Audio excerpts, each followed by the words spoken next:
Hey guys, welcome back to the channel, or welcome if you're new. I'm Becca, and on this channel I am reacting my way through eating disorder recovery alongside complex chronic illness, one video at a time, and it's been several months since I've been able to do like hardcore rap stuff from Ren. I've done a lot of his other stuff in between, but I haven't really gotten back into like hardcore rap, and that's kind of where I'm going today because I'm finally gonna start tackling the Money Game trilogy. And full disclosure, my plan was initially to film all of these 1, 2, 3 today, all in a row. A couple hours ago when I sat down to record, as soon as I was getting ready to press record, my neighbor across the street started mowing his lawn. I ended up posting a short about this if you want to check that out, no pressure. Basically, as I've said before though, the noise and vibration from the lawnmower triggers the central sensitization and sensory overload in my nervous system, which causes physical pain, and then I was in a complete meltdown there. So if I'm lucky, I'll get Money Game Part 1 recorded today, and that's what you're going to be watching right now. But the others may have to wait, because I have a feeling it's going to take a while to get through these. I've heard they're jam-packed, and since it's been a while since I've really jumped in and done a rap dissection, I'm a little nervous. I'm not gonna lie, I'm a little nervous because I feel like I'm out of practice. So I feel like I'm gonna miss so much stuff, and I apologize if that's the case. But now, without further ado, and hoping that I don't completely fail this and I haven't completely lost it in the time that it's taken me to get to this, let's get into Money Game Part 1. As always, to prepare myself, I'm gonna take a breath and then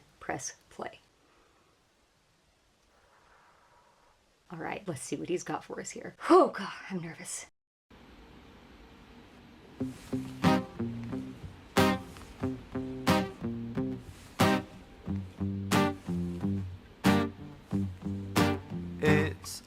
Okay, he's getting ready to start the words. I just want to remark on those opening chords and melody, that little opening lick there. It's very light feeling. The melody there, it's like almost this upbeat, could be an instrumental for a very happy song, although I know that that is not at all the subject matter here, so I'm really interested to see how the juxtaposition of the topic matter that you all have mentioned is going to come up in this. And I don't know specifics, I haven't looked up any spoilers, but I do know the general overarching topic matter of all 3 of these videos, and I have no idea other than the general idea, but I'm going to be interested to see the juxtaposition between the way that this instrumental feels already just at the beginning and whatever message ends up coming through the screen. So let's take it back, and I'll actually let him start singing some before I get through the rest of it.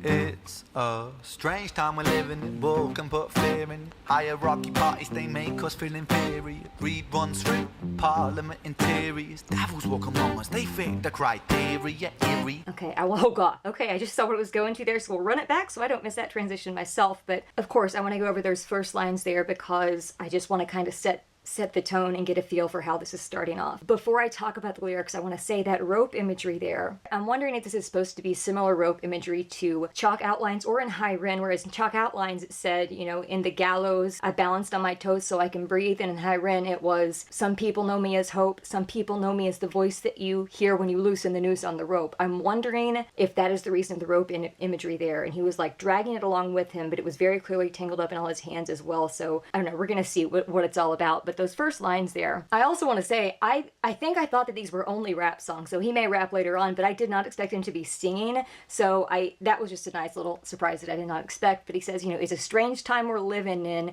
world can put fear in ya, hierarchy parties, they make us feel inferior. So of course, you know, we're going to talk about that slant rhyme and the way he stretched that fear in ya, inferior, and the way he pronounced it with his accent there. He doesn't have that very hard like R at the end. It's not like inferior. Like it's not that. It's fear in ya, inferior. Like it's so perfectly done the way he does that. That's we're already started with this and I'm already geeking out, so can't wait to get further into it. But then the next 2 lines say, you know, greed runs through the parliament interior, devils walk among us, they fit the criteria. So he did it on all 4 of those lines. Fear in ya, inferior, interior, criteria. Like that's harder to do than it seems, harder to do than he's making it seem there. That's really smart writing, and that's like multi-syllabic, you know, rhyme schemes there. And honestly, those first 4 lines are pretty self-explanatory. So just very quickly, you know, it is a strange time we're living in. You can live in a lot of fear in this world because these, what he's calling hierarchy parties, you know, social hierarchies, castes, political systems, all of that essentially treats some people like they're less and some people like they're more important or more valuable or more worthy, when that's not really the case. But when you're in a world where that is constantly preached at you, then it does definitely make you feel inferior. And there is greed that runs through the parliament interior, meaning I think he's using that as a metaphor for any government, like any government government entity, any government of any country in the world. I think he's using the parliament as an example there primarily because they're in the United Kingdom at least. I know there are other countries, I think, where that word is used, but that's probably the one that was on his mind due to the fact that he's from there. But I think he's really just making a statement there on government entities as a whole and the corruption that is there, because the greed is definitely there, and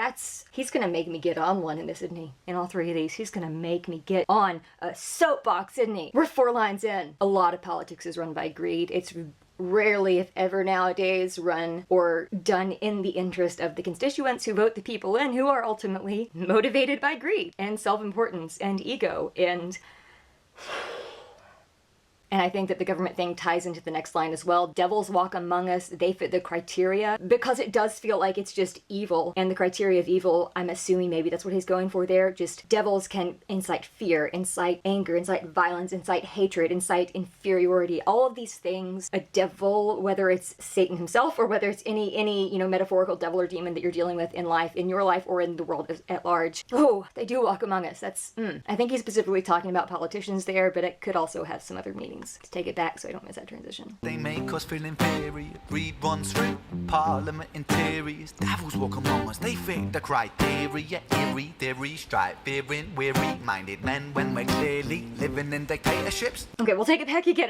That jarred me. It was so perfectly seamless. They had, Ren there standing up with that coat on and the rope in his hands, and he was perfectly delivering the audio. And the camera did the little turnaround there, the 180 pan, to get who is obviously Ren. You can hear that it's Ren's voice in this chair now. I don't know if the bag over his head is trying to symbolize not Ren necessarily himself. I'm sure we'll find out more about that as it goes on. But the way that there was no difference in his voice from this first part until the part where it turned the 180 degrees and showed this second thing here in the white with the guitar sitting down and the bag over his head. Like, his voice sounded the exact same. And yeah, sure, you can say, oh, mixing, mastering, whatever, production, it can do that. Yeah, I mean, technically, a music video like this, you're gonna have the song recorded like all in one take so it can sound that way, but I just thought that was so seamlessly done. So seamlessly done. Feel inferior, greed runs through parliament interiors. Devils walk among us, they fit the criteria. Eerie theory, strife, fearing, weary-minded men when we're clearly living in dictatorships. Nearly blinded by illusions to choose who's fooling who. A ball chained to your shoes, I'm pained. It's a crying Okay guys, apologies right now at this point. If you don't like pausing and dissection and explanation, this might not be the video for you, because he's packed these bars with meaning and you know that we are getting into it. So, those lines really quickly. As always, I want to start off remarking on the rhyme scheme because it lights up my brain. Eerie theories strike fear in weary-minded men when we're clearly living in dictatorships, nearly blinded. The rhymes, the internal rhymes, the multisyllabic rhymes, it just, and the way he delivers it, again, it's just so sonically pleasing. It's just masterful. It's masterful. But those lyrics there, eerie theories strike fear in weary-minded men. I'm assuming that is talking about conspiracy theories, because when you are feeling not at ease in this world, or when you are disillusioned by the government corruption and stuff, conspiracy theories are something that are super easy to latch onto, especially if life just, like I said, you're just disillusioned with life and disillusioned with the world as it is today. Conspiracy theories, I will say, back in when I was in high school and college, way before they were quite as popular and mainstream as they are now, and that's not I'm not like other girls thing, but I was really into just learning about conspiracy theories. The Denver airport conspiracy in particular was one of my favorites. But I just always found them fascinating and captivating, but I never really bought in. And now it's crazy for me today to look out in society and see so many people who are espousing some pretty off-the-wall conspiracy theories as fact and fully believing them when there's no credibility to them. I think that's what he's saying there. Those conspiracy theories, they do strike fear, and when you're trying to find something to hold on to, even if it's something that can strike fear like that, if you're exhausted, if you're weary-minded, if you're tired of this life right now, it can kind of give you an outlet. And even if it is something that's scary, you can hold on to it. And your mind is going to be more susceptible to that when you are very weary and just worn down and exhausted mentally and or physically, or both. Those eerie theories strike fear in weary-minded men when we're clearly living in dictatorships, nearly blinded by illusions to choose, but who's fooling who? So clearly living in dictatorships, I think he's saying there, doesn't matter where you live, what country you live in, whether it's considered a democratic country, whether you have a republic, whether you have a democracy of any kind like that. He's saying ultimately, no, it's really, at its core, it's really a dictatorship, because you really don't have all that much ability to choose. He's talking talking about illusions to choose in the next line, because so many things, specifically in politics, are presented as if we are voting for them or as if the people actually have a decision, when really super PACs and individuals whose pockets run extremely deep and are in like the top 0.1% in the world are the ones that often buy out politicians, that buy out election results, that, and I'm not talking about any specific election here, I'm not going to get into politics in that way on this channel, but I'm definitely going to go there with the topics of these videos. So I think that's what he's saying there, is this illusion that we actually have a choice and we actually can affect the outcome of things, but it more and more every day seems like, nope, we're really, no matter what country you're living in a dictatorship, because we don't really get that much choice. We're just given the illusion of choice, but we're all on this bigger scheme, which I'm assuming he's going to referred to as the money game, that doesn't really give us that choice. Oh boy, and it says who's fooling who. We're gonna take it back to get the next line that started with a ball chain to your shoes, I'm pained. So I'm gonna take it back to get that line and keep going. Blinded by illusions to choose, but who's fooling who? A ball chain to your shoes, I'm pained. It's a crying shame, the pursuit of our own wealth lights a flame that makes greed a game that lets this whole world burn. As the world turns, the whole world burns. Okay, so we're gonna work backwards there for a minute because I want to remark on the way that he delivered that last line. And I'm trying to decide here. Like I said, I feel like I'm a little off my game, so I'm sure I will miss some analysis things. So as always, if there's something that I either get wrong or just miss, please let me know in the comments down below. I'm trying to figure out here though, if Ren in the dark, like the black here, and Ren in this white here, if they're supposed to be signifying like opposing forces, like opposite ends of whatever this spectrum is here. Yeah, I don't know, that may become clear later on as well. I do kind of think that maybe that's something that's going on, because he is very big on imagery and it would be a little too coincidental for it to not be intentional. But the way he delivered that last line gave me chills, and it was almost similar to one of the lines that he delivered in, oh, what was it? It was in the trilogy of Ginny, Screech, and Violet, and I'm forgetting which one it was. I don't remember if it was in Violet's Tale. I think it might have been in Violet's Tale. Oh, it was!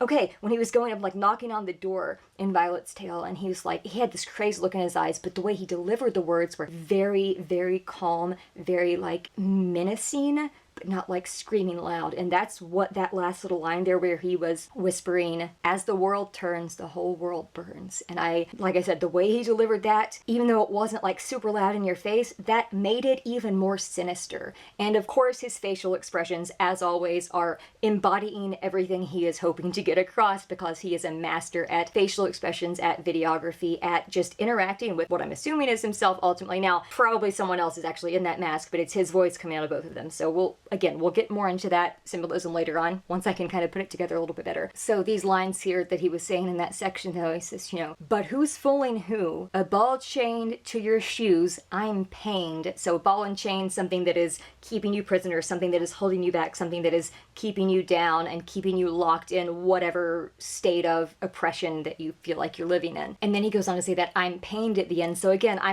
haven't quite figured out which exact perspective he's taking from either side here, like each side, but I do think that he's saying, a ball chained to your shoes, I'm pained. So I don't know if I don't know where he's going. I don't know if he's talking about the ball chained to your shoes being like society and not necessarily talking to this other version sitting in the chair, and he's saying he's pained because he looks into society and society is essentially this big imprisoned place, or if he's saying that it's pain to literally walk around in that prison, walk around with whatever it is that is just completely dragging you down. Follows that up with, it's a crying shame, and I love the way that he did. I just love the way that phrase lands. It's a crying shame, because that is, in this case, crying is an, I guess it technically is an adverb, and it can also mean, crying shame. When you're feeling shame or when you're pained or upset about things, you can also cry, like physically cry tears, but crying shame, I love the way that just landed. It's not like it's anything super epic, but I thought it was a great choice. And of course, the double entendre makes it even better. Then goes on to get into more bars about capitalism. The pursuit of our own wealth lights a flame that makes greed a game that lets the whole world burn.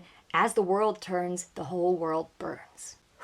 Those are some lines. The pursuit of our own wealth lights a flame. I think what he's probably going for there is the fact that everyone can be so driven by greed in this world and trying to do whatever they can do to get ahead. It essentially is lighting the world on fire, because we're all destroying the world and not coming together as common humanity and supporting each other, but end up attacking each other. So metaphor of the world going down in flames because we're all attacking each other and looking out for ourselves and not looking out for our fellow man and just all ego driven. And I'm not saying that that is every single person, fine. But society as a whole, that is a major issue for sure, and I have only seen it get worse in the age of social media. So I think that's one meaning that he's going with there. The pursuit of our own wealth lights a flame, so it destroys not only the world, but also if you're pursuing your own wealth constantly and you're not ever taking time to appreciate what you have or to be content and accept life as it is, and you constantly are pushing more, you're essentially torching your own life, because your life is not going to be enjoyable if you're not letting yourself enjoy it, if you're constantly putting this pressure to have more and more, because that is never going to lead to actual joy or actual happiness. And everything that I just said fits with the next lines as well. That makes greed a game that lets the whole world burn. As the world turns, the whole world burns. Now, I do want to call back there,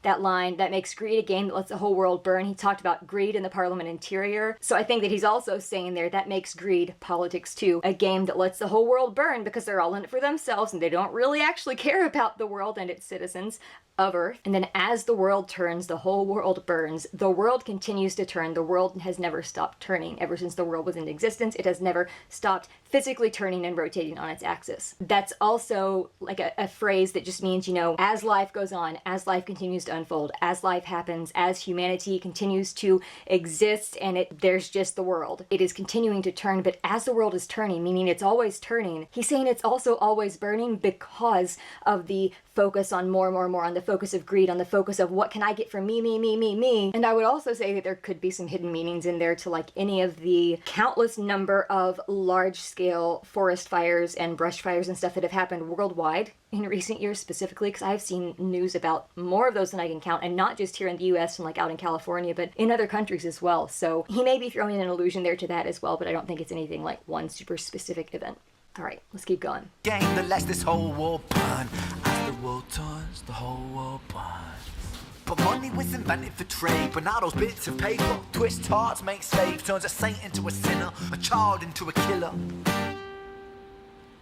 His finger on the trigger of a money game.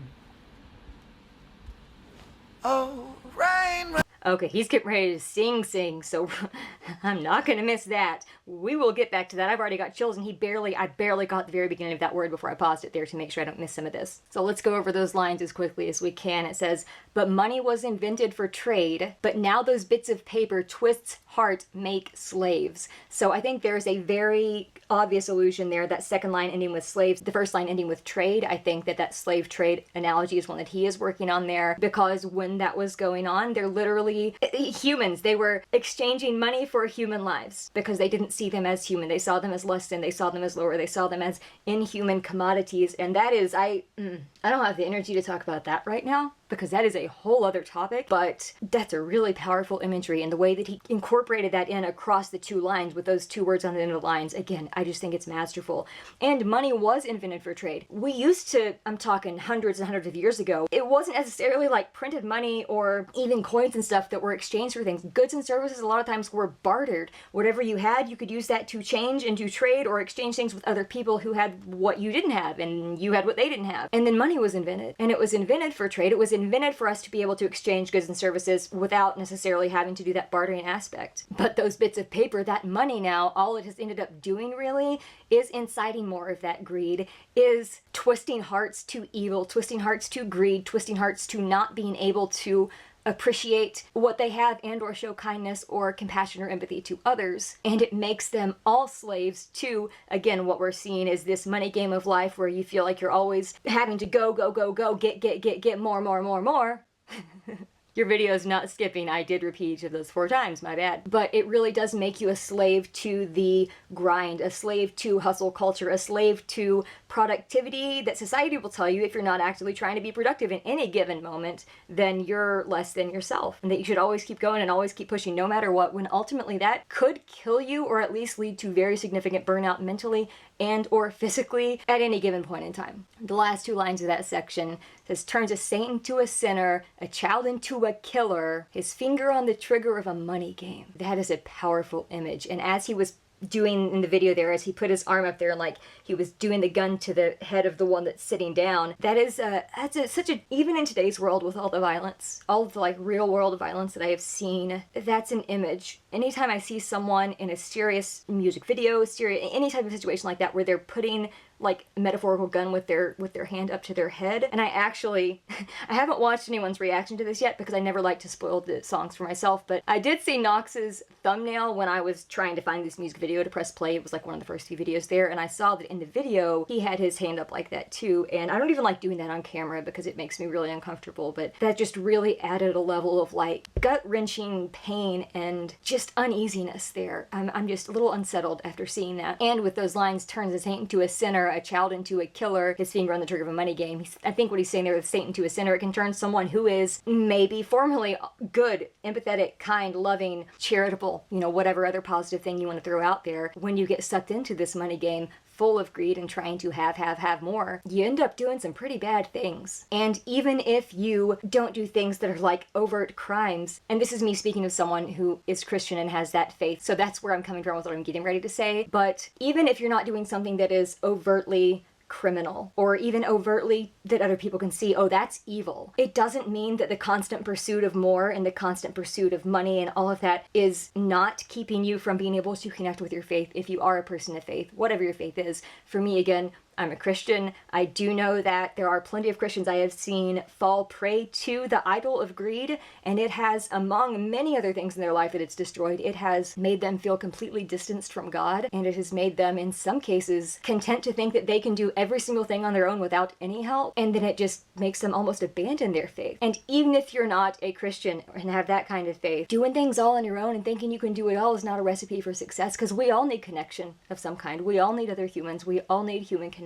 We cannot make it through this life without some degree of human connection, and Also, quickly want to say, a child into a killer. I think one thing he's saying there could be the obvious delusion, because he was, like I said, doing the gun imagery there, could be that it turns a child into a killer, whether the child ends up, say, on the streets in gang culture or gang life, and then is doing those kind of things for money or for other reasons like that, or whether it's a child who feels like other people are inferior and they want to make a name for themselves, so they're going to go out and, I don't know, use a gun? I don't know what words I'm allowed to say on YouTube about that, but take a gun into a public place, whether that's a school or a grocery store or a church or literally anywhere else, and start firing. You can turn someone who is a child in the pursuit of that money, they can get turned into someone who is literally a killer. Could also be a metaphorical allusion to someone who is innocent, then getting consumed by this and turning into someone who is, again, not so innocent. Call back to that saint and sinner analogy right before it. And his finger on the trigger of a money game, again, could be a metaphorical trigger, could also be the trigger of just always wanting to get ready to pop off the next thing, always wanting to maybe deaden what you don't want to have in life, or deaden what you think you need to leave behind to try to keep escalating and going forward subjectively in society. And I'm also wondering if there's some video game imagery there, because a child into a killer, there are a lot of video games, specifically first-person shooters, but also others just that involve shooting as the main part of it and killing others as the main object in the game. And that could be part of it as well, because even in like that virtual world, there's currency, and the more you do certain things, the more you win certain battles, the more you destroy other people, your currency or whatever points you're having, whatever system any game uses, it's going to completely go up and rise. I do think we've got a few meanings there. We've got the literal finger on the trigger of like an actual gun in any type of violent situation. We've got the finger on the trigger of that potential video game illusion there. And then there's also the metaphorical finger on the trigger of always carrying with you the ability that you want to just attack and destroy other people to keep getting ahead yourself. That's where I think that meaning was going. Again, I could be mistaken, but that's what I'm getting so far. So let's take it back and not miss that transition where he's getting to start singing again, because I have I'm nervous. I'm nervous. His finger on the trigger of a money game. Oh, rain, rain, rain. Hold on, I didn't catch this. I didn't mention this before. He had his hand, up there like on that other gun, and the way he let his hand kind of go down there, and then the person's head kind of fell. You didn't hear a gunshot, but that was the imagery that was going on there, that this person was taking him down there. Oh my goodness. All right, sorry, let's go back and get it again. A child into a killer. His finger on the trigger of a money game. Oh, rain, rain, rain, rain. A storm, it comes our way, and those who rise through distorted lines, poison in the veins, but we like to point the blame. It's easier to blame, but point the mirror at ourselves. We're all part of this old money game. Stop. Oh my gosh. First things first, the soul in his voice. We know that this guy can do any genre. I don't think I've heard him do any stuff that is quite as overtly soul as this. He has incorporated that soul delivery into some of the things that I've watched. I believe in The Big Push, I Shot the Sheriff, Road to Zion Hip Hop Trio. He used a little bit of that soul voice in there when it applied, and a little bit maybe even in The Englishman in New York, but like this is unique. This is a different type of soul. This is literally like the soul genre, the way he's delivering a lot of these lines, and almost a little bit of that blues in there, because those do overlap. They do have a lot of similarities. But it gives me chills. This guy gives me chills. No matter what he's singing, when he's singing, how he's singing, it gives me chills. And that's before we even are talking about the lyrics, which we're gonna do right now. After I mentioned that, again, his face throughout that was changing and was embodying all the different emotions of the words that he was saying. And you could just see that he's really into this. He's trying to get this message across. It's something that he really believes. You can see the conviction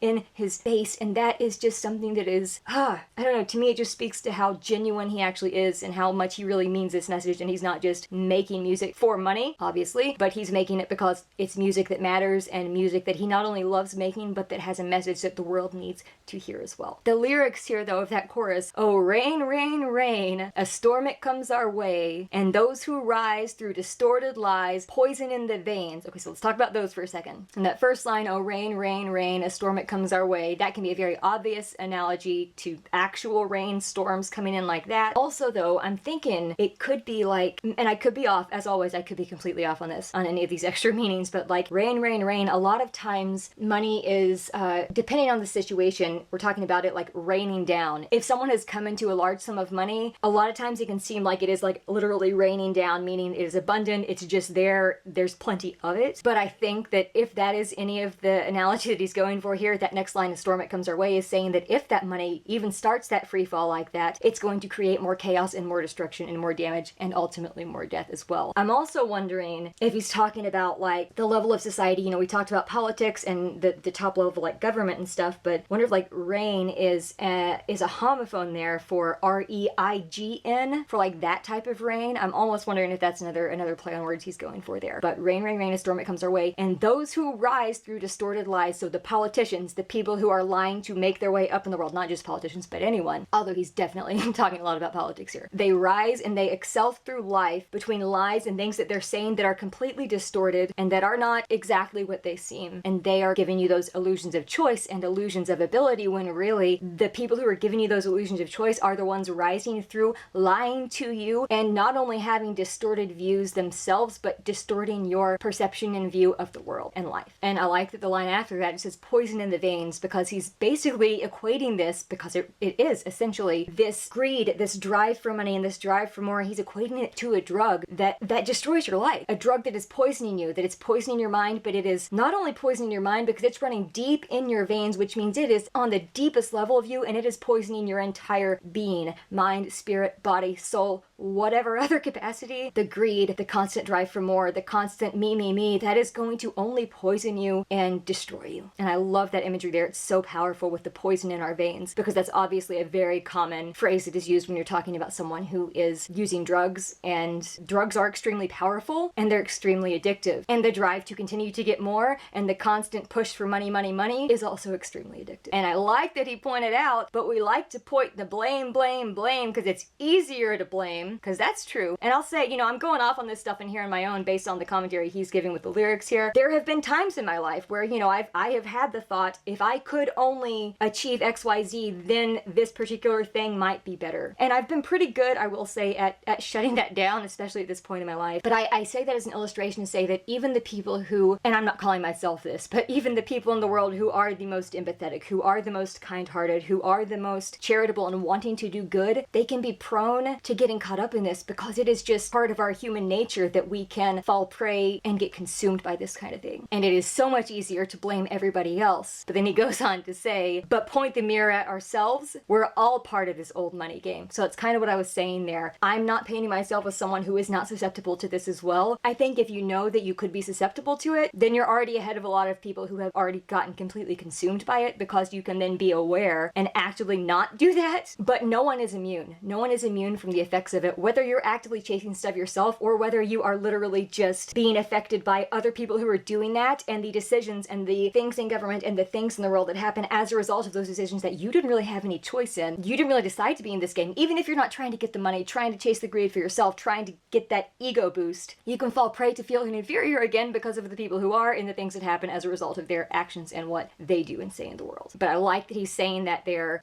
point the mirror at ourselves, because don't think that you're immune. Don't think that you're immune to something happening that would get your mind caught up in this, because literally every single human being that lives is susceptible to that, especially if you have a weary mind, as he mentioned up towards the beginning of the song. And we know Ren, he's never going to let us off the hook without talking about all sides there. So, he's talking about the corruption in government and politics and stuff, but also saying, hey, easy to point the blame at them because they're obvious. Now, there is blame to be given, there plenty of it, but it's easy to do that. And also in doing that, it's often that we forget to turn that mirror around and look at ourselves because we're placing the blame on everyone else, when really we all have some sort of blame in some sort of situation related to this, whether it's on a large scale or on a very small scale at like one time in our life. So, he doesn't let anybody off scot-free, because none of us are free from it. We are all here living in this society, and by nature of living in this world, we're all part of this old money game. All right, let's take it back a little bit and keep going. We're all part of this old money game. Stop.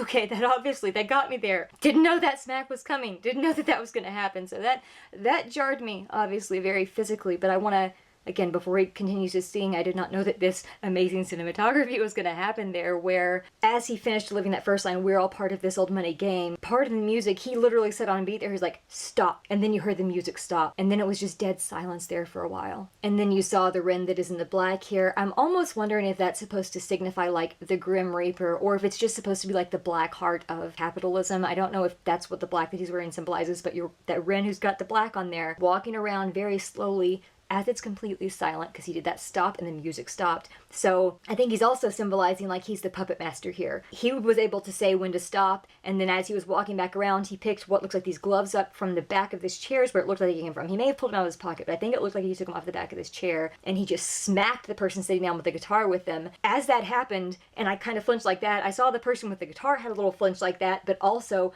without missing a beat, resumed playing. So it was like Ren had the power there, the Ren that's in black, whatever that is signifying, had the power to stop and then take his time however long he wanted until he was ready to get these gloves back on. And the type of gloves they are, I can't tell if they're gardening gloves, if they're like the gloves that people would use to not leave fingerprints on things, or if they're just supposed to signify like toil and work and or trying to command or beat things into submission. I'm not positive, but it was really powerful the way that he held up his hand and stopped, and then he used the glove to kind of slap him to start it again. That was, wow, the cinematography. Holy moly, the cinematography. As I said, I'm sure I'm missing some parts of it because my brain is just enraptured by this right now, but oh Lord in heaven, this is amazing.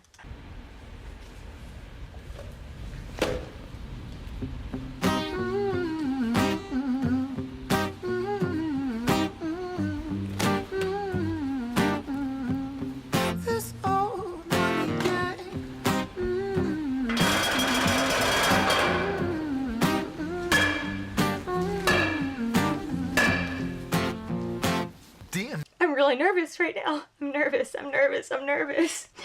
nervous. That's already got me really nervous. That stuff with the bads got me nervous. Of course, his humming and his singing there is chilling. It gives me, I've got goosebumps right now because that is just always perfect. But the way he was doing that humming and singing as he was just kind of casually pulling these gloves on and not like showing he was upset about it, just like it was rote, just like it was something that he always does. Just kind of walking away, pulling those gloves on, casually picking up this bat, letting it go across the fence like that and make that horrible sound with that metal on metal, and then hitting the ground a few times and getting ready to get up. I'm a little nervous what he's gonna do. I'm a little nervous what's gonna happen here. I'm hoping that it's not too much for me to handle violence-wise. It's really hard for me to watch stuff and not feel it myself as an empath, and I'm just worried. I'm just a little nervous for what's gonna come up here, but let's go again.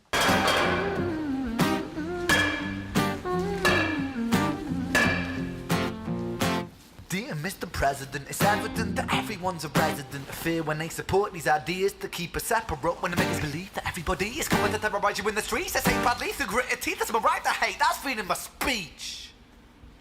Okay, so again, I was getting into the rap there, the rhyme schemes, the lines, the different rhythms and the flows that he was doing, and then I got at the end there, I was a little unsettled because he had the bat right up there close in the face of this other person there, and oh boy.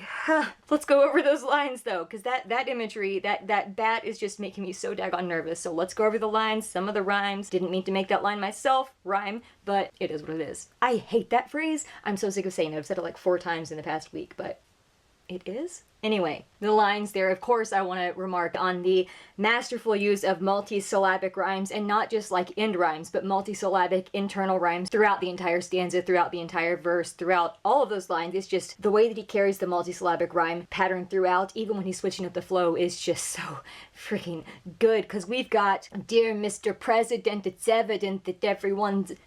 You know, I was going to say that everyone's a resident, but even that everyone's almost has a little bit of that same sound in there. So, "Dear Mr. President, it's evident that everyone's a resident of fear when they support these ideas that keep us separate." So, like, that rhyme scheme is just so good, and so well done with the slant rhymes there, and the meanings, of course. So that line, "Dear Mr. President, it's evident." I was getting ready to say, I don't know that he's talking about anyone specific there, or if he's just talking about, like, a political figure again in general, but I actually think he is talking about someone very specific there, because if I saw correctly, this music video came out in 2019, and I live in America, and you know who was president in America in 2019? It's hard for me to even say his name.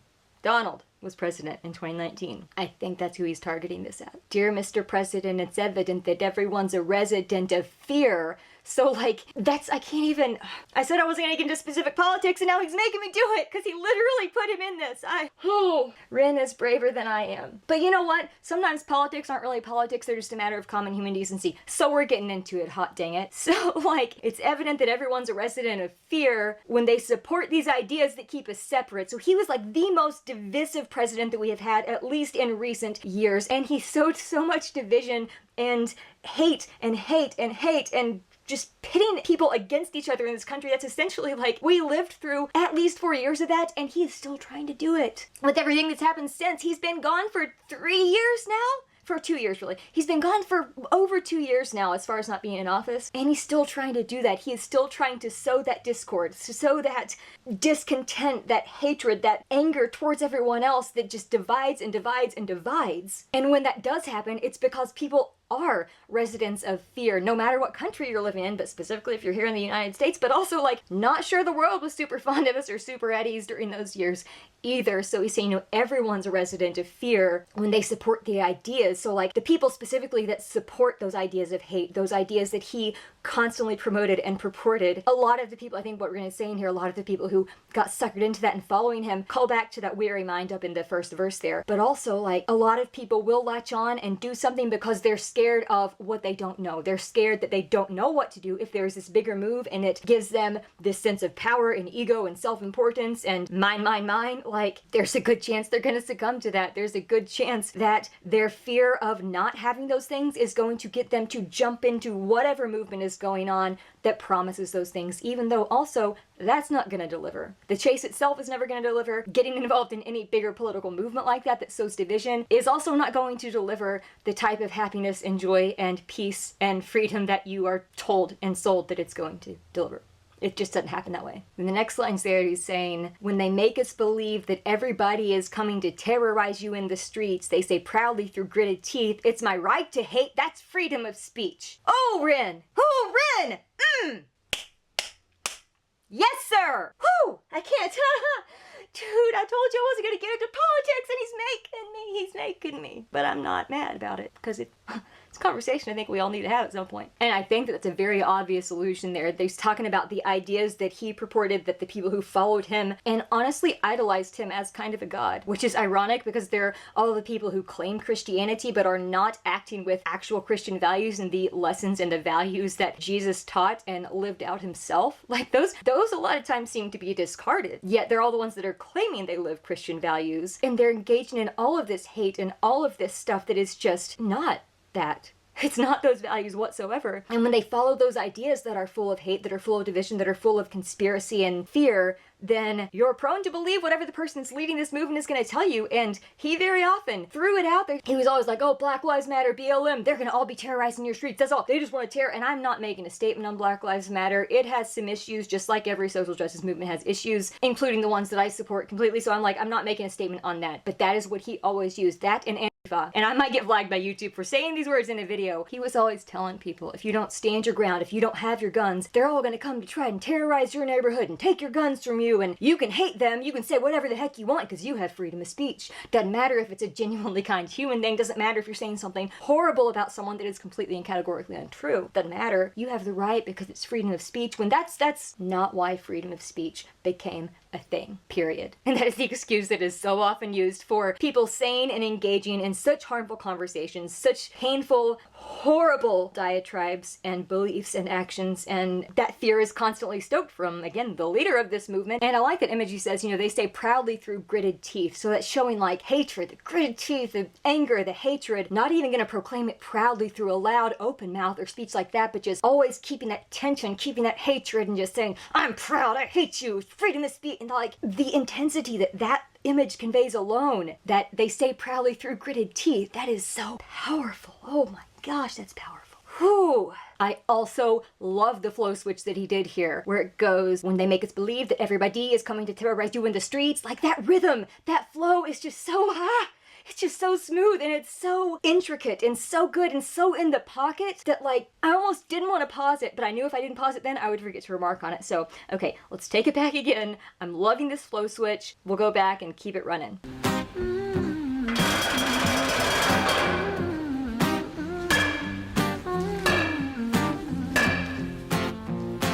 Dear Mr. President, it's evident that everyone's a resident of fear when they support these ideas to keep us separate, when they make us believe that everybody is coming to terrorize you in the streets. They say badly through gritted teeth, that's my right to hate, that's freedom of speech.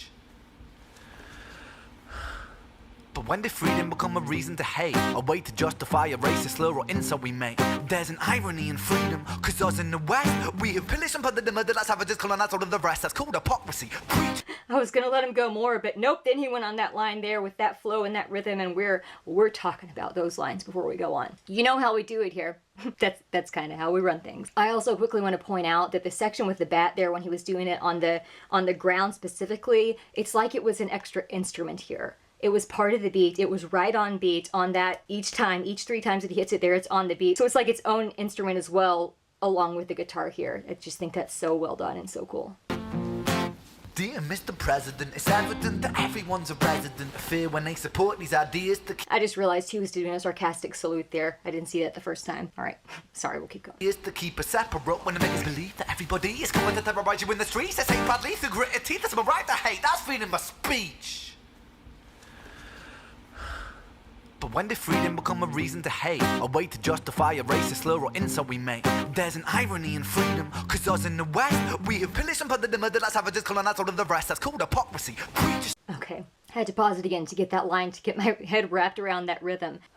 So let's go over some of those lines and we'll get to that last line that was just totally rapid fire there. Of course, perfectly delivered. But when did freedom become a reason to hate, a way to justify a racial slur or insult we make? That is pretty self-explanatory. When did living in a free country all of a sudden make it a justifiable thing to engage in hate, to insult someone, to throw slurs at someone, to do anything to demean other people? When did freedom of speech, which had good intentions when it started out, become a reason to hate? So this freedom of speech, we're like, yeah, we can say whatever we want to say, so instead of doing it to build people up and say positive things, I'm going to tear people down and use insults and slurs and attacks and justify it under freedom of speech, when that is not the core of why freedom of speech exists. That's not why it exists. And I like that he was going into that line that's getting ready to go rapid fire. Says there's an irony in freedom, because us in the West, we have pillaged and plundered and murdered like savages, colonized all of the rest. Like that rhythm. But the words there, he said, we have pillaged and plundered and murdered like savages, which could be an allusion to literally any event throughout history. If you're talking about America, it could be talking about when white European colonists came to America and displaced the natives who were already here on the land. It could be talking about that because they were painted as savages, and that was what was even taught in schools until very recent years. That did not start changing until very recent years when we realized, hey, maybe we shouldn't talk about this whole group of people who were actually here in this country first, as if they were savages back then. It was just a different life. But because it was different, they were justifying the hate and the attacking and the destroying. And that's just not okay. So there is an irony in freedom, because whether it's talking about that or specifically any time throughout history where there has been a war or there has been an attack or there has been a situation where we as humans have pillaged or plundered or murdered or caused mass chaos or pain or destruction, in doing all of that, we have colonized all of the rest. So we think that we're free, but the irony in that freedom is that all these things that we're doing, we're trying to colonize others to keep them not free, to keep them oppressed, to make us feel better, to keep us like there's so much, and he is just doing it so well. And then the end of that line, we've talked about this multiple times before, the way he did his line, colonized all of the rest. There was like a quick pause there, a beat that was like the end of that phrase. That line itself, though, continues on for 3 more words before it goes back down to the next line. So he was kind of doing that in the middle of the line, which is, we've pillaged and plundered and murdered like savages, colonized all of the rest. That's called hypocrisy. So the rhyme scheme he's getting ready to get into, I have a feeling is going to be just as impressive, but it is called hypocrisy, but we'll get into that more after we listen to that section more. Racist slur or insult we make. There's an irony in freedom, cause us in the West, we have pillaged and plundered and murdered like savages, colonized all of the rest. That's called hypocrisy. Preach a certain value that you never keep yourselves. Your country was in flames, you'd emigrate yourselves in a second. Still you spit your venom, demonizing immigrants when really you're the immigrant, cause all of us are immigrants or descended from immigrants. Irony is imminent. I'll shed the light on immigrants. America was colonized by Britain. Britain, it was colonized by Rome, and also colonized by the Saxons.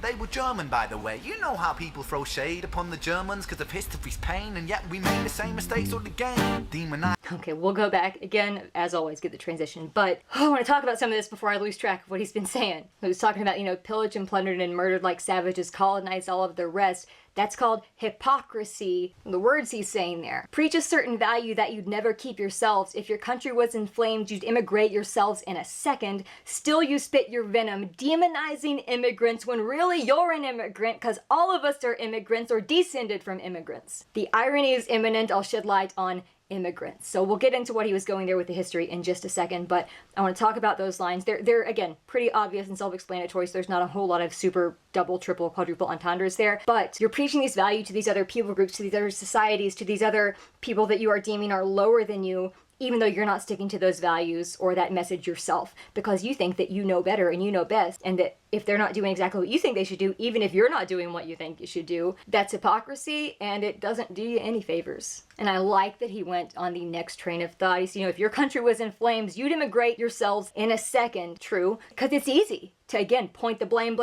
all the immigrants, they're horrible, but if your country was completely going down the drains, you would try to get out of there if it meant that you were going to save your life. You would try to get out. You would try to immigrate. And I just think that that was a really powerful image. He says, still you spit your venom, so still you're saying these horrible, painful, poisonous things, like poison in the veins. Demonizing immigrants when really you're an immigrant, because all of us are immigrants or descended from immigrants. Now, if I were doing any other song analysis, I might kind of get on the, he's grabbing the same word, the immigrate, and then immigrant, like 3 different times he's saying immigrant. No, I love that he's repeating that here, because he is literally driving the point home. It is serving a really useful purpose here and making the point stronger and driving it home even more. It's not just thrown out there because he's not thought of another word to say. He very intentionally chose that word and placed the word at the places in the line where he did. I think that was really well done. If he's still talking about Trump there, I can't tell you, heck, before he was even elected, one of the things he said was about Mexico and horrible things about people coming from Mexico. He called them horrible, deplorable things. He actually used that word about them. I did not use, maybe subconsciously, that's why that word was on my brain, but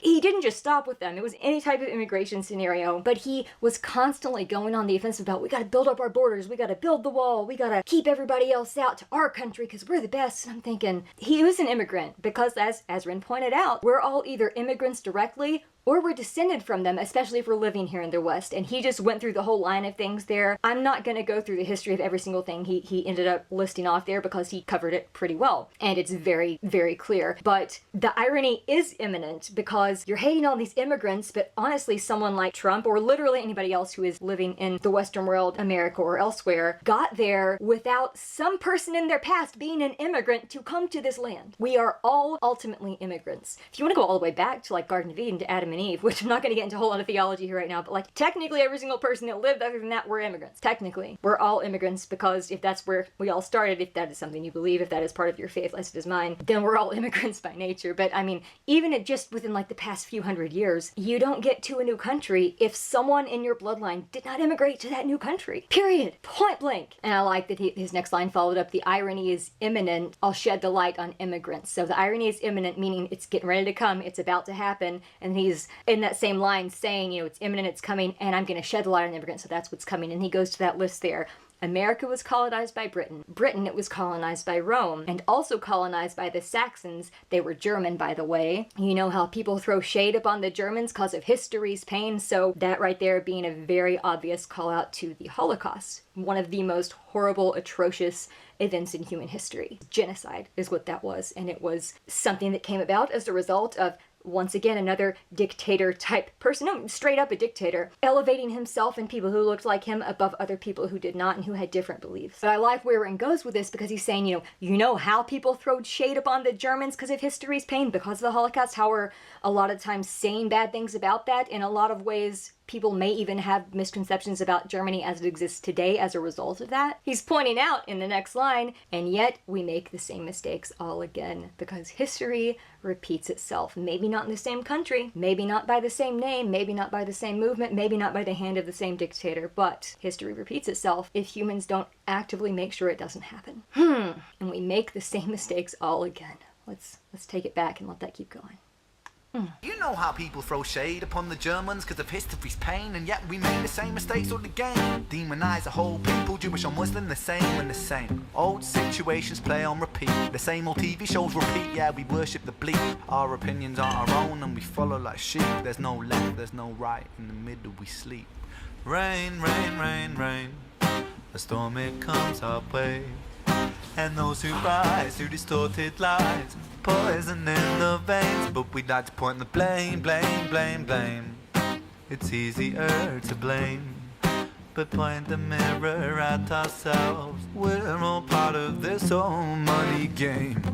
Okay, that little sound there on the strings right before I posted it, or right before I pushed it, you could tell that those strings were like choked, and I'm really nervous considering where I just paused it, but let's talk about what we just watched and heard, and then we'll resume, of course. So once again, coming back to, and yet we make the same mistakes all again. Demonize a whole people, Jewish or Muslim, the same and the same. Old situation plays on repeat. The same old TV shows on repeat. Yeah, we worship the bleak. Our opinions aren't our own and we follow like sheep. There's no left, there's no right. In the middle, we sleep. So let's talk about those words for a minute. We already talked about making the same mistakes all again, and he follows it up with a line that, of course, expresses that is, the same mistake as the Holocaust would be demonizing a whole group of people, whether it was the Jewish people in the Holocaust, whether it's people of the Muslim faith who today get a lot of things levied at them and attacked simply because there have been some terrorist factions that are from that part of the world, and therefore the fear that everyone has gotten sucked into is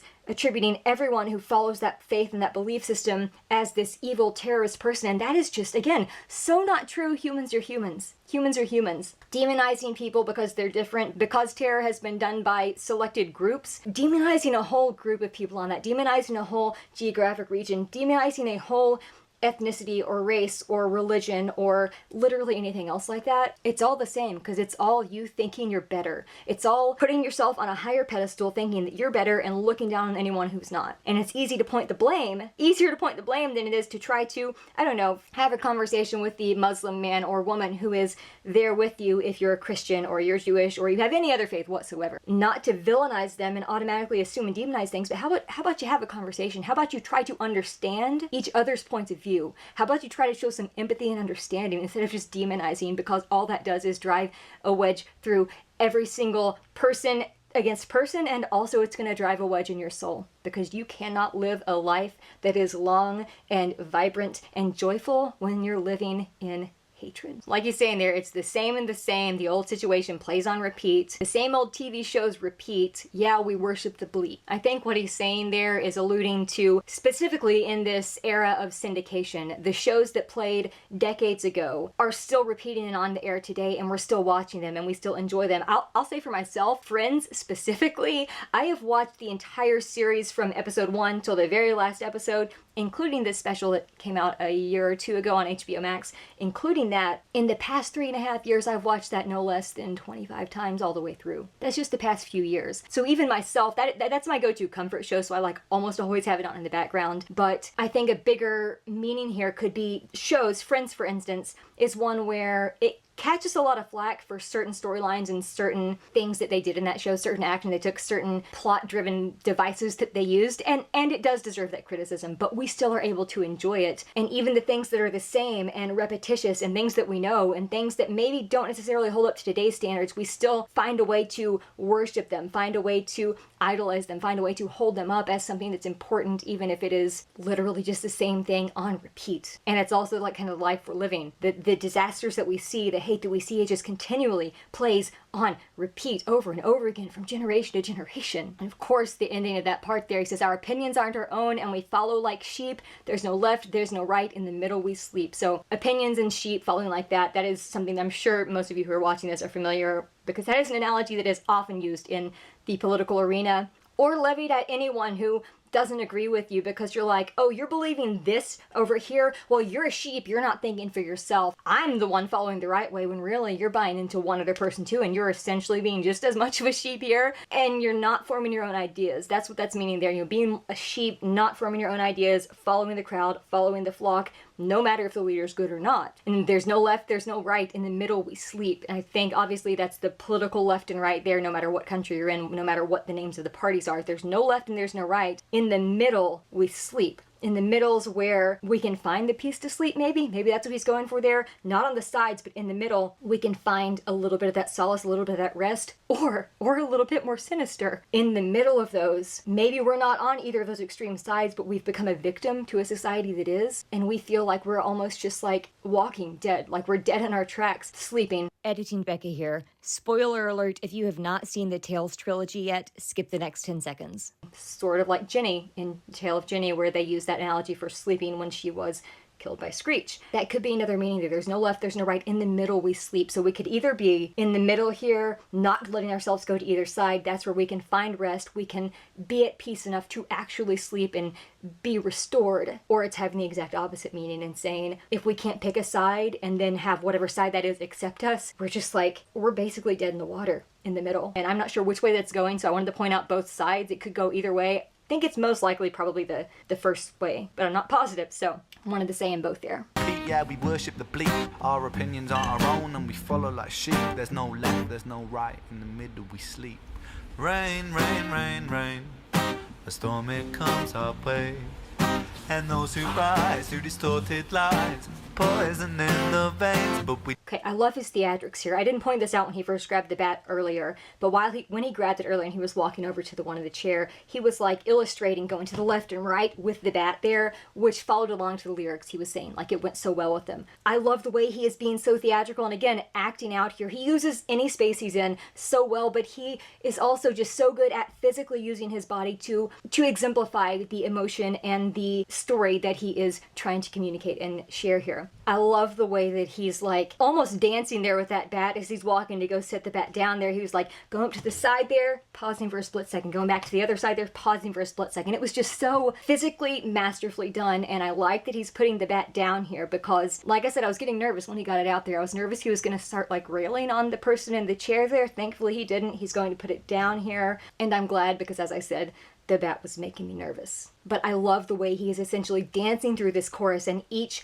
paused moment that he's doing something is just adding to the power of the delivery of the lines of the chorus yet again. Blame, blame, blame, blame. It's easier to blame, but point the mirror at ourselves. We're all part of this whole money game. I also like there that after he set that bat down and was walking back towards the person in the chair again, he was taking the gloves off as he was walking and just kind of dropping them and leaving them on the ground there. So I'm wondering if this is going to go into more of like the compassion and empathy and common humanity, actual caring about your fellow man angle. I'm wondering if that's the angle that we're getting ready to go into. Okay, I'm gonna try to get back on track here. I had to stop the camera because Roger was getting home from school and going to the store after school, and I knew he was coming home. Doesn't matter that I knew it though, because I was in the flow of this and it still derailed me, and that's not his fault. He was literally just coming home, and I knew that. He even sent me a text ahead of time, but it still threw me off, and I just had a little bit of a panic attack because I'm frustrated at not ever being able to get through a video. So I'm gonna try to get back in it here. I don't even remember exactly where I left off though. I think I was talking about he had just put the bat down, he was taking the gloves off and walking back there. So I'm wondering if we're getting ready to see like a turn in the tone, because it was almost like they were at odds there and he was trying to illustrate the violence, but now it's maybe he's going to take the different approach and be gentle and show kindness and love and empathy and compassion, and I don't know. But let's just take it back a little and see what happens. But point the mirror at ourselves. We're all part of this whole money game.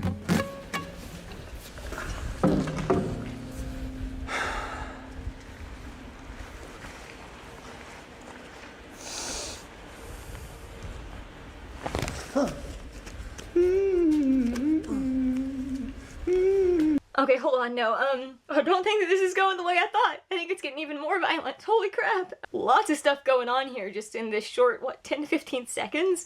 So, again, he was taking the gloves off there. He kind of fooled me. I thought he was going to something that was going to be less violent, but that does not seem to be the case. I do want to say that it was a very violent type thing when he grabbed the guitar and all of a sudden you could hear the strings like do a very choked like strum sound there right before he put the guitar down and took it out of the hands and took it away. So I think part of that is symbolizing taking away the voice of someone else, taking away the expression of someone else, but we're just seeing the back of him here, but the sound effects that they're using, it's making me think that he's like got a knife out here. And the melody, I want to point this out, the melody that he was humming right there was very similar to "It's Such a Shame" from the Tales trilogy. I did not get those words right, but you know the part I'm talking about. That part of the melody that he keeps humming, that part of the chorus that he keeps humming, or the post-chorus, I guess, is very reminiscent of that, and the fact that it seems like, if this camera turns around, I might be proven wrong, but it sounds like he's got a knife here and he is going in even more violently. That also seems like it could relate back to that a little bit, because I know he likes to include Easter eggs throughout all of his videos and songs. So I'm really worried. I'm really nervous where this is going. I'm even more nervous. I thought the bat made me nervous, but now I'm.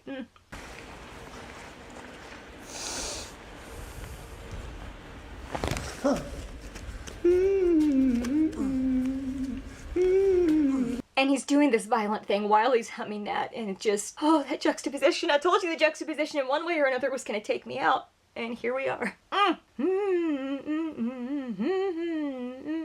As you can hear him like using this, what I'm assuming again is a knife, and you can hear the other person like choking and having a hard time and struggling, just struggling. Whew.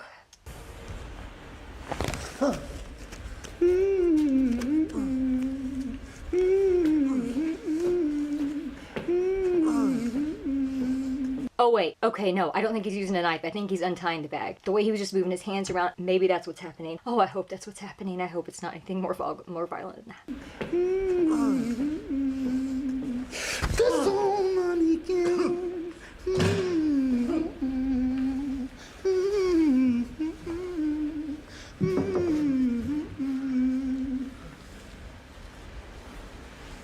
This old money game.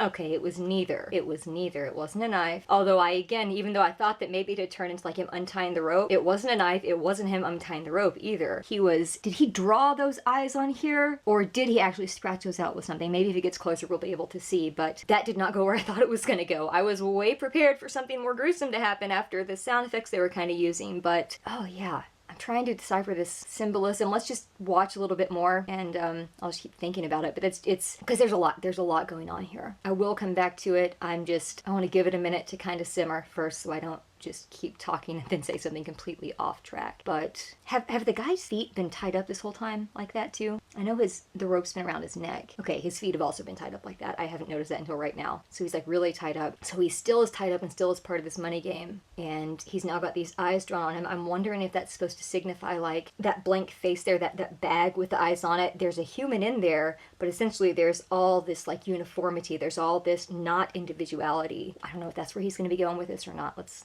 let it keep playing and see if I can make sense of this a little bit more. This old money game.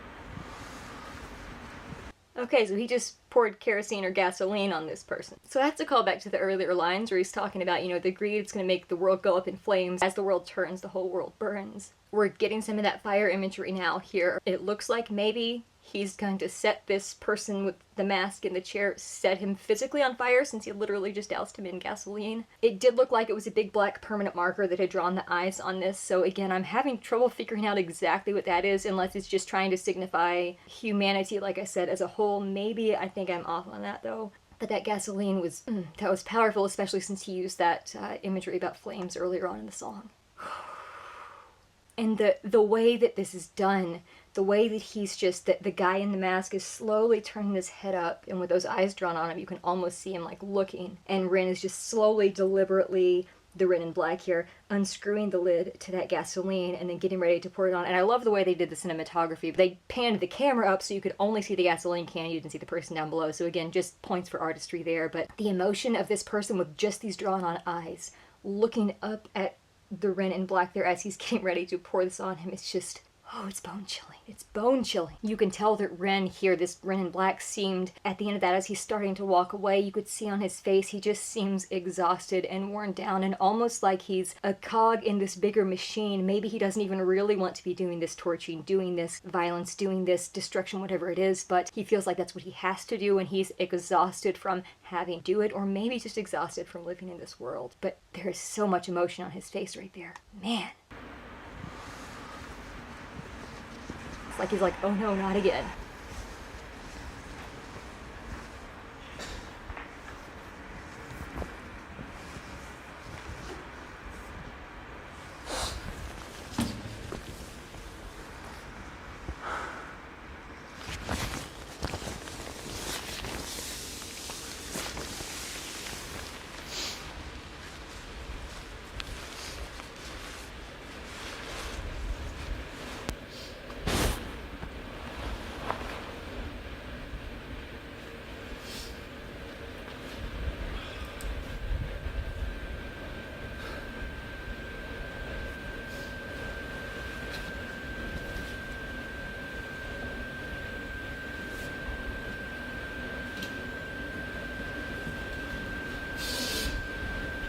No.